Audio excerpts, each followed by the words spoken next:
አብይና ዘሪሁን፣ አብይና ጌታቸው፣ አብይና ፈላስፋው ዳኛቸው ስለ ሀገራቸው ጉዳይ በአንድ ቦታ የሚቀራረብ ቋንቋ መነጋገር የሚችሉ ከሆነ ከነዚህ ሰዎች የተለየ ክሪቲክ ከነዚህ ሰዎች የተለየ ሐሳብ የሚያንሸራሽር እምብዛም የለም። ዳኛቸው ማለት እድሜ ልኩን በመተቸት በመቃረን ሐሳብ በማመንጨት በመጠየቅ የራሱን ስራ እስኪሰዋ ድረስ ተጋድሎ ያደረገ ከቤተሰብ እስኪቃረን ድረስ ተጋድሎ ያደረገ የረጅም ዘመን የበቃ ምሁር ነው።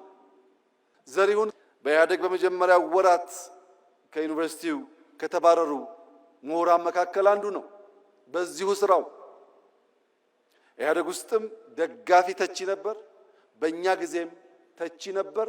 ለመተቸት ሐሳብ ለመመንዘር ችግር ያለባቸው ሰዎች አይደሉም። የጌታቸው መናገር አያስፈልግም ብዬ